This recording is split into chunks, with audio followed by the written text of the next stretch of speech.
Bienvenue dans une nouvelle vidéo crypto. Aujourd'hui, on va aller voir ensemble quelques graphiques. On va aller voir l'ETH versus le BTC. On va aller voir la Bitcoin dominance parce que je vous en avais parlé dans la dernière ou l'autre d'avant. Donc, je vous ai parlé de la Bitcoin dominance qui pourrait atteindre un certain pourcentage et ensuite redescendre. Donc, on a touché exactement ma target.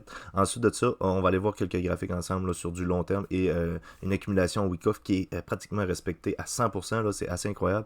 Donc là, ici, on commence avec le Bitcoin qui est légèrement en baisse dans les dernières 24 heures avec moins 1%. Donc le Bitcoin qui a assez augmenté, là, qui a passé au 30, en fait, qui a quasiment touché les 38 000 il y a de ça une couple de jours environ et on est redescendu vite fait ensuite de ça pour donc liquider les longues. Donc on est descendu quasiment aux 36 000 si je ne me trompe pas, si c'est pas 35 000 même.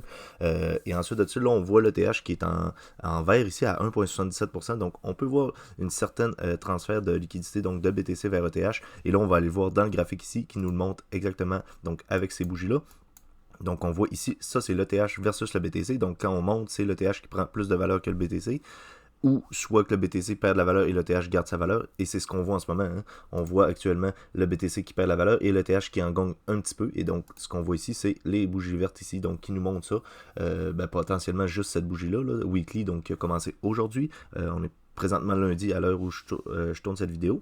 Et là, qu'est-ce qu'on peut voir avec ce graphique-là, donc sur du très très très long terme, là, chaque bougie c'est une semaine, donc on peut voir qu'on est sur une zone de support ici, on a rebondi dessus encore une fois, donc on l'avait touché ici, on l'avait touché ici, ici, ici, donc vous pouvez voir qu'on est vraiment venu faire des mèches là, exactement ici, là. Ici c'était en décembre 2020, on est venu faire deux grosses mèches donc dessus ici.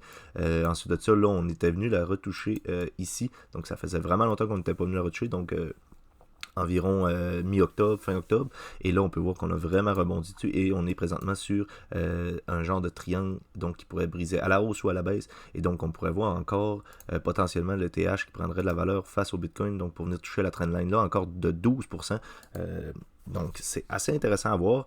Ici, la Bitcoin dominance, donc je vous en ai parlé la dernière ou l'autre vidéo d'avant. Donc, ici, j'avais tracé donc ces deux lignes bleues-là où on pourrait voir le Bitcoin dominance à atteindre. Donc, on avait ce range ici.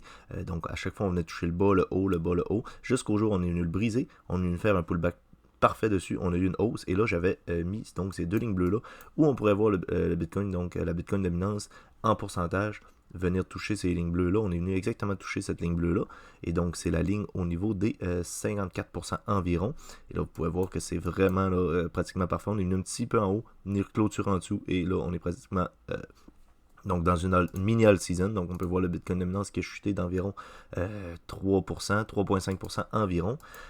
Est-ce qu'on pourrait pas voir encore le Bitcoin remonter pour venir briser ça et venir toucher ça au 61%? Moi je ne pense pas, parce que je vous l'ai montré aussi dans la précédente vidéo, donc que je vous avais montré donc le Total 3 et le Total 2, donc qui est la totalité du marché crypto sans Bitcoin et l'autre c'est sans Bitcoin et ETH. Et là on peut voir que les structures sont pratiquement identiques à ce qu'on a vu en 2020-2021. Donc avec les triangles qui se formaient et donc les altcoins qui prennent de plus en plus de valeur, la Bitcoin dominance qui chute et donc ça pourrait être assez intéressant de venir retester pourquoi pas encore une fois ça et venir le briser pour avoir notre grosse alt season qui pourrait durer vraiment pendant longtemps. On pourrait avoir cette descente là qui se ferait jusque fin 2025 où on aurait notre top de marché potentiellement. Donc assez intéressant à constater encore une fois ici. Là on va dézoomer ça, donc on a encore une fois ce genre de petit graphique là en bas qui nous montre toujours des tendances baissières qui se brisent et qui nous montrent une tendance haussière du marché. Donc on a le graphique du Bitcoin ici et à chaque fois qu'on est sur ce petit graphique en bas là et qu'on a ces structures-là avec des downtrends, donc des tendances baissières qui se forment et qu'on vient de briser ici, on a toujours une hausse qui se forme par la suite, donc on l'a eu ici aussi, donc on est venu faire un breakout ici, on a eu cette hausse-là par la suite, ici, même chose, on est venu briser ici, on a eu cette hausse ici, même chose, on est venu briser ici, on a eu une hausse, ici, on a eu encore une fois une hausse, donc à chaque fois que les pointillés s'alignent avec le breakout, donc on voit qu'on a une hausse, et là on est pratiquement ici, donc les 1, 2, 3, 4, 5. Les 5 dernières fois, ça a été une hausse. Donc, pourquoi pas encore une fois avoir une hausse. On a eu notre confirmation du breakout ici avec les lignes. Donc, si je zoome, on peut voir qu'on est venu breakout ici. Donc, intéressant à constater une hausse qui pourrait se continuer. Ici, on a encore une fois le graphique du Bitcoin avec ces downtrends-là des deux derniers cycles qui ont été brisés. Et à chaque fois qu'on est venu briser ça, on est venu faire un pullback dessus.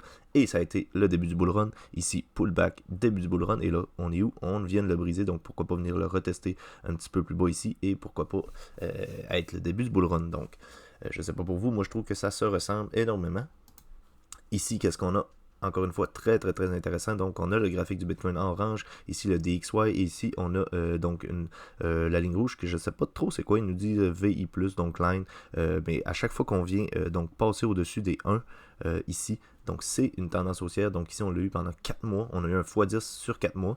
Ici, on a eu un x12 sur 10 mois. Et la dernière fois qu'on l'a eu, c'était donc ici, en septembre 2020, on a eu un breakout ici. Et donc, qu'est-ce qu'on a vu? On a eu un x6 sur 6 mois. Et là, donc, vous pouvez voir qu'on l'a pas souvent ce breakout-là, qu'on passe par-dessus cette ligne-là. On l'a eu une fois ici, 2 fois, 3 fois. Et là, on est venu repasser sur le dessus de cette ligne-là ici. Donc, pourquoi pas voir dans les prochains mois, donc encore un x2, x3 peut-être sur 6 à 12 mois, par exemple. Donc là, on peut voir une moyenne de environ 7 mois, on va dire, là, ici. Là. Peut-être 8 mois, mettons. Donc, si on voit le Bitcoin augmenter sur 8 mois, et pourquoi pas encore plus, donc faire un x2, x3, x4. Donc, c'est intéressant à voir aussi. Ici, qu'est-ce qu'on a? Ben, encore une fois, on a une structure ici qui nous montre. Là, je ne sais pas, je suis capable de la dézoomer. Donc, OK, on l'a ici. Donc, encore une fois, les deux précédents cycles. Donc, notre tendance baissière ici. Ensuite de ça, on a cette zone ici qui sépare la zone de bear market et de bull market. Donc oui, on a une tendance baissière. Quand il s'est brisé, c'est hyper positif, mais on a cette ligne-là toujours aussi qui, à chaque fois qu'il est brisé, donc ça sépare notre zone de bear market et notre zone de bull market, parce qu'on peut voir qu'on est venu la retester en tant que support ici lors du, on va dire, début de bear market.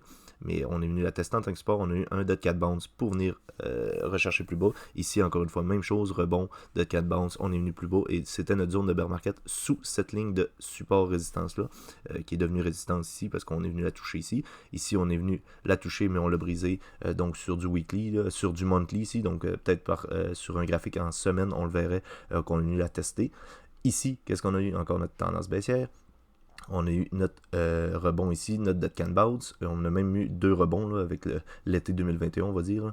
On a eu notre bear market sous ça. Et là, on a passé par-dessus. On a eu une clôture par-dessus cette zone de support, de résistance qui était une résistance. En fait, on a eu la toucher, on a eu la brise à la hausse. Donc, c'était une zone de résistance qui va peut-être servir en tant que support ici. Donc, on pourrait peut-être venir voir un pullback là-dessus ou peut-être pas non plus. Dernière chose, donc la structure de Wyckoff. Donc ça, c'est assez incroyable. Donc la structure de Wyckoff ici, en fait, on voit pas que c'est la structure de Wyckoff, mais je suis pas mal sûr que c'est Wyckoff. Donc peu importe, ce graphique-là nous montre vraiment donc la psychologie du marché, les zones d'accumulation, les zones de hausse en bull market et en bear market. Donc, on a les zones d'accumulation et on est sur une tendance haussière ici. Donc, accumulation, explosion, accumulation, explosion. Toujours avec des phases de correction. Et à l'inverse ici, donc accumulation lors d'une phase de bear market, on a accumulation, downtrend, on a accumulation, downtrend avec une phase de... c'est l'inverse d'une phase de correction ici, donc on vient chercher un petit peu comme des dead cat bounce, et donc si on se fie à ce graphique-là qu'on voit ici, donc on a la première zone d'accumulation ici, l'accumulation en long position, donc qui serait ici, et donc ensuite de ça, on a une hausse, pour ensuite venir faire une deuxième accumulation, donc la deuxième accumulation ici. On a une troisième hausse pour venir accumuler ici dans cette zone de short position ici. Ensuite de ça, on a une baisse, première zone d'accumulation qui représente la short position ici, reaccumulate. Ensuite de ça, on a une baisse, on a une légère hausse qui correspond à cette baisse-là et cette hausse-là pour ensuite accumuler là-dedans. Et on a même la petite phase de breakout ici, donc qui vient faire peur aux investisseurs. Donc, on sort de cette zone d'accumulation-là qu'on aurait eu ici lors du bear market. Donc, on vient faire peur. On sort du biseau, on va dire. C'est pas vraiment un biseau descendant, c'est plus une phase d'accumulation. Donc, on break out ça pour faire peur aux investisseurs. On la réintègre et boum, on est reparti vers une tendance haussière. On sort de ça, on vient faire un pullback. Donc, le pullback, on le voit avec ça ici. Donc, le pullback qui revient pratiquement toucher le haut de ce range-là. Et là, qu'est-ce qu'on a eu? On est venu retoucher le haut de ce range-là. Et on est sur cette tendance haussière-là. Donc, c'est ce qui conclut cette vidéo-là. J'espère que ça vous a plu. Les graphiques qu'on a vus sont assez incroyables. On a vu la Bitcoin dominance qui chute, l'ETH versus le Bitcoin qui prend de l'ampleur. Moi, personnellement, j'attends que l'ETH prenne encore un petit peu plus de valeur. J'ai converti récemment environ 500 à 1000 $ US de Bitcoin. C'est selon mon portefeuille, fiez-vous pas à ça. Donc, j'ai converti de Bitcoin à ETH parce que, selon moi, Bitcoin va perdre encore plus de valeur et donc l'ETH va prendre de la valeur. Une fois que l'ETH va repris assez de valeur à mon goût, je vais convertir des ETH vers des altcoins. Donc, pour avoir un maximum de gains lors du prochain bull run. J'espère que ça vous a plu. N'hésitez pas de laisser un j'aime, laisser un commentaire sur des sujets de vidéos que vous aimeriez voir. N'hésitez pas aussi à vous abonner pour suivre ces vidéos-là, ces graphiques-là. Et donc, nous, on se revoit dans une prochaine vidéo. D'ici là, prenez soin de vos investissements. Bye.